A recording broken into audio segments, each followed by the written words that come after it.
छात्रों, ये पहली बार वीडियो जो है ये लैपटॉप पे मैं आप लोगों को प्रसारित कर रहा हूँ और नो डाउट टेक्निकल तो थोड़ा कम हूँ, तो सहायता थोड़ा अपने छोटे बेटे की ले रहा हूँ। तो बहुत स्मार्ट है, इंजीनियर है, तो अब जो है धीरे धीरे सीख जाऊँगा, एक दो बार में, ऐसा नहीं है। आप लोगों को मेरा अपना जो अनुभव है एक लंबा छात्र जीवन से लेके और अभी तक का, वो मैं बराबर आप लोगों के साथ पढ़ाई के साथ साथ साझा करता हूँ, क्योंकि आफ्टर ऑल आपको एक सफल व्यक्ति बनना है।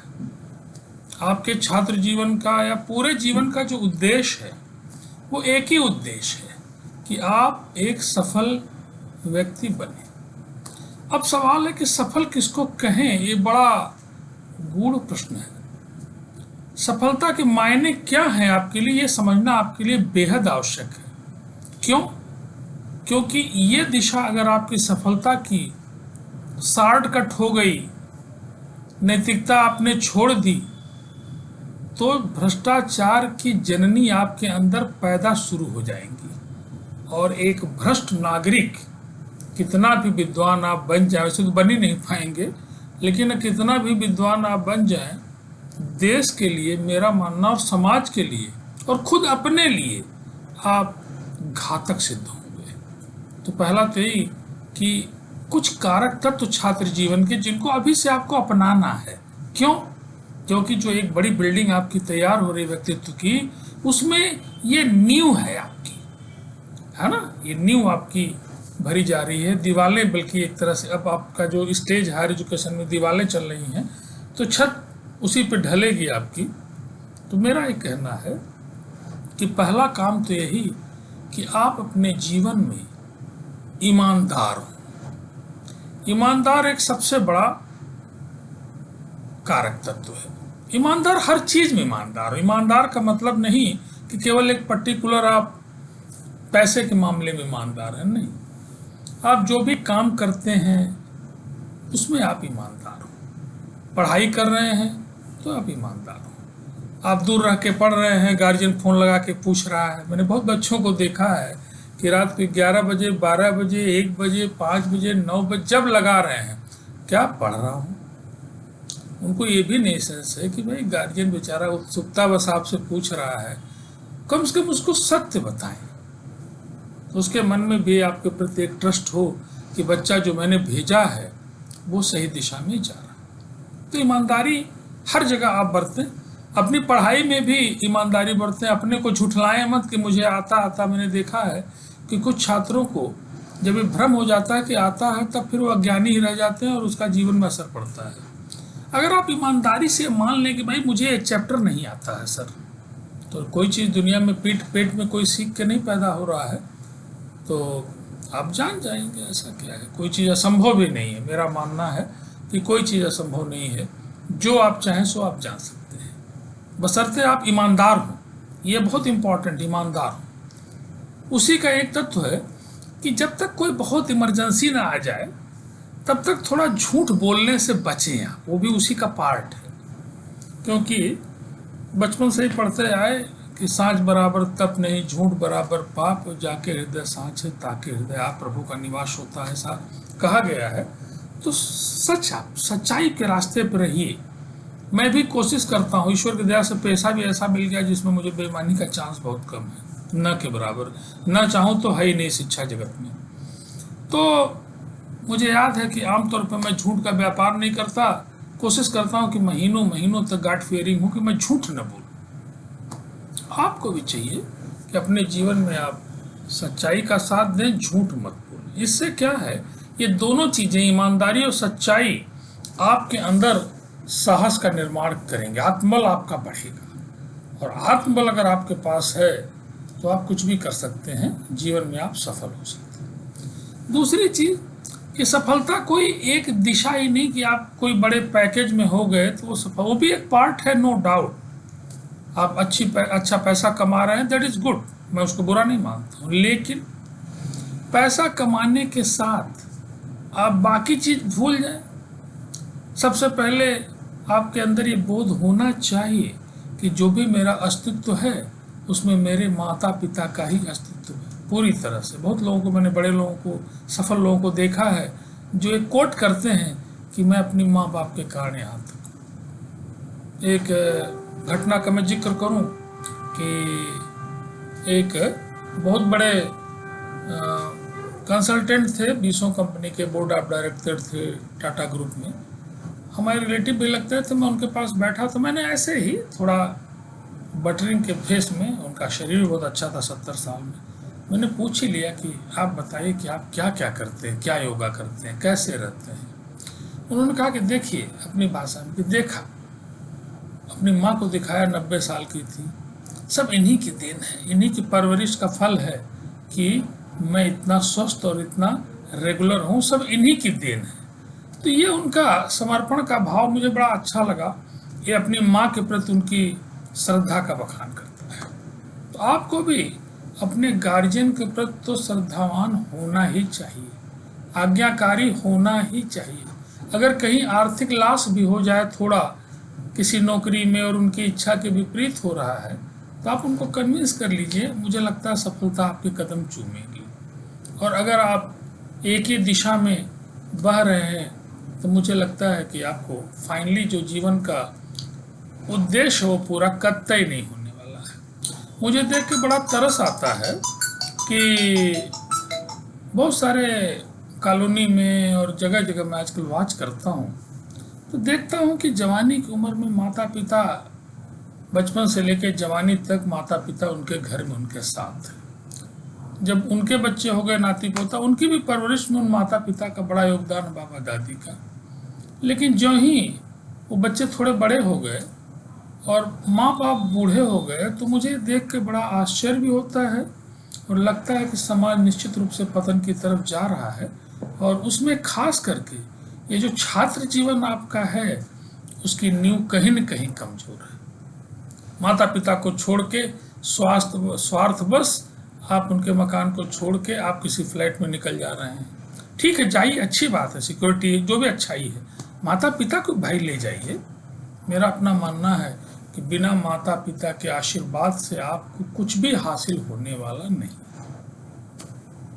अगर आप चाहते हैं कि जीवन आपका सफल हो तो पहला मंत्र आज से मान लिए कि आप माता पिता के भक्त हैं। मैंने, चूंकि मैं ज्योतिष का भी काम करता हूँ, मेरा एक शौक है, कुंडली एनालिसिस में 10-15 साल से करता हूँ, नो डाउट BHU में मैंने सीखा, वहाँ ज्योतिष विभाग है।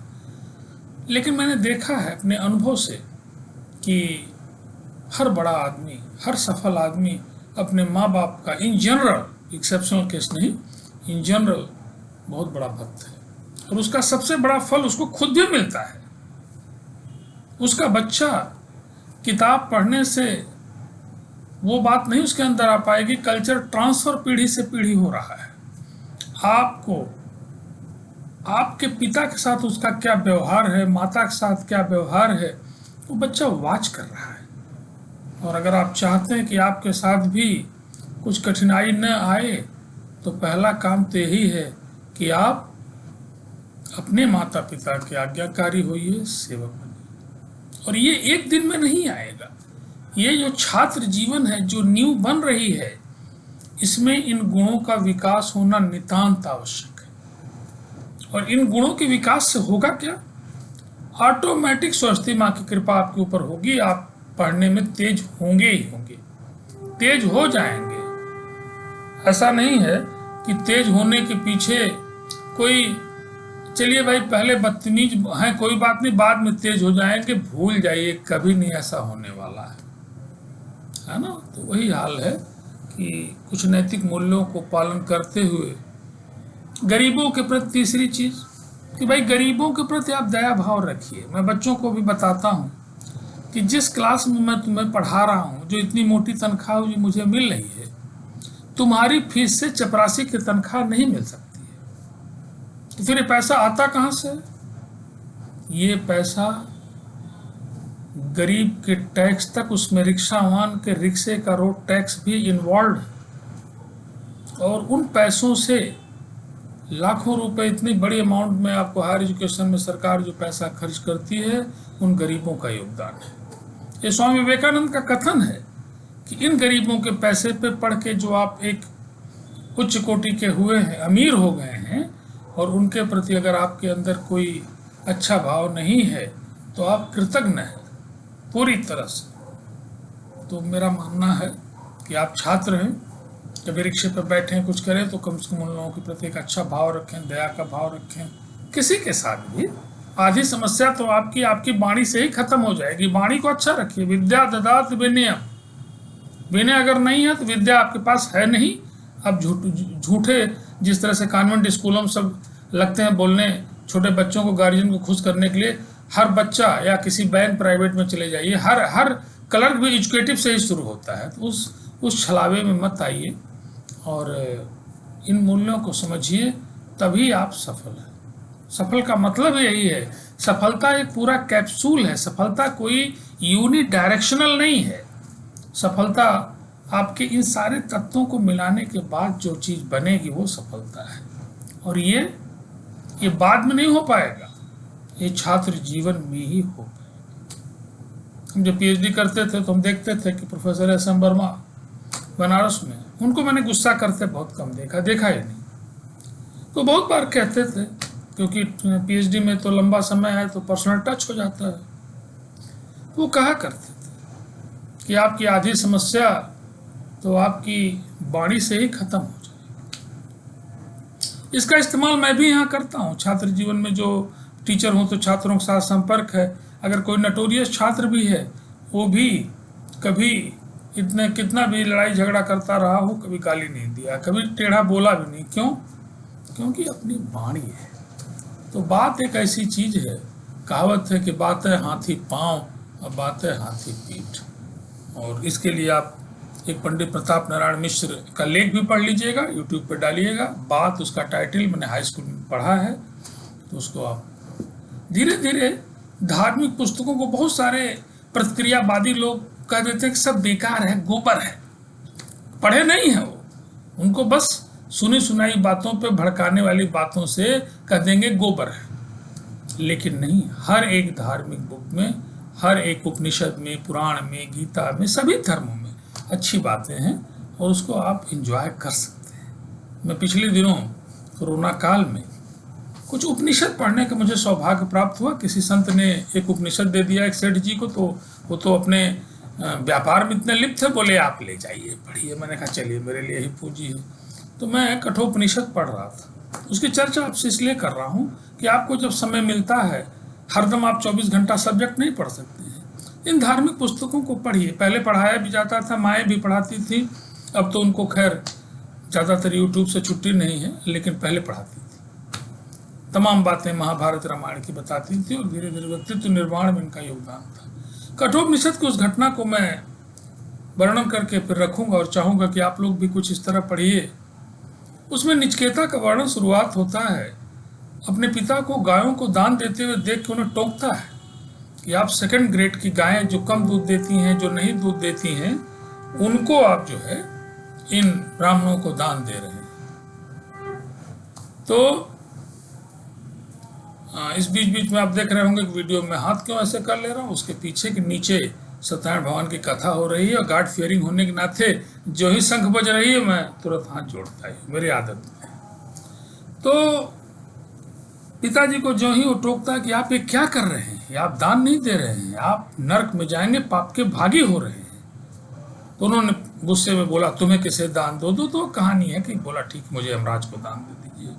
उसमें यह है भाव कि आप अगर कोई चीज लाए हैं, अमरूद लाए, सेब लाए हैं, तो घर में दाई है, गरीब है, तो छटे हुए फलों को उन्हें मत दीजिए। कोशिश करिए कि जो उनमें बेस्ट हैं, जो आप खाते हैं, वो उनको दीजिए, तब तो वो पुण्य का कार्य होगा। अदरवाइज पुण्य नहीं, वो पाप होगा आपका। ये धार्मिक पुस्तकों को, चूंकि आप छात्र हैं, मेरा दायित्व है कि मैं आपको बताऊं कि जब भी आप खाली होते हैं तो धार्मिक पुस्तकें हैं, सामाजिक पुस्तकें हैं, स्वामी विवेकानंद का व्यक्तित्व है, पढ़िए। लोगों को पढ़ने से निश्चित रूप से लोग कहते हैं अरे क्या फर्क पड़ेगा, पड़ेगा। सत्संग का, पढ़ने का, अच्छे लोगों के बीच रहने का। एक कहावत है कि हींग वाले के साथ, गांधी वाले के साथ अगर आप चल रहे हैं, दोहा आता था रहीम जी का, कबीर जी का, कि अगर नहीं भी खरीदते हैं तो उसकी महक आपको मुफ्त में मिल रही है। वही हाल है कि आप अच्छी बुकों को पढ़िए, अच्छे साहित्य को पढ़िए, आपका व्यक्तित्व धीरे धीरे निखरेगा। आपको खुद आत्मचिंतन होगा, आत्म अवलोकन होगा कि मेरा व्यक्तित्व बढ़ रहा है कि नहीं बढ़ रहा है। खुद आकलन आप करेंगे, आपको बहुत कुछ अंतर आ जाएगा। तो ठीक है, बीच बीच में पढ़ाई तो मैं दूंगा ही आपको, तमाम वीडियो की जो मुझे मेरे पास ज्ञान है वो ज्ञान मैं पूरा का पूरा आपको ट्रांसफ़र करना चाहता हूँ, वो मैं दूंगा ही तमाम विषयों पे। लेकिन ये भी उसका एक बड़ा पार्ट है, वो ज्ञान अधूरा है। वो ज्ञान आएगा ही नहीं अगर आप तमाम ये जो मैं बातें बता रहा हूँ, ईमानदार, सच्चरित्र अच्छे नहीं हैं, कुछ नहीं आने वाला आपको है। तो इन्हीं शब्दों के साथ आपको एक उज्जवल भविष्य की कामना करते हुए मैं पुनः, अगर आपको पहला संदेश यही कि अपने बड़ों का, अपने माता पिता का आदर करिए। कोई ग्रह भी अगर कुंडली में खराब है, कुछ आपका बना बिगाड़ नहीं पाएगा। पिता की सेवा, माता की सेवा एक कवच है जिसमें आपका कुछ अहित नहीं हो सकता है। और इन्हीं शब्दों के साथ मैं आपको पुनः धन्यवाद और आशीर्वाद देता हूँ। बहुत बहुत धन्यवाद।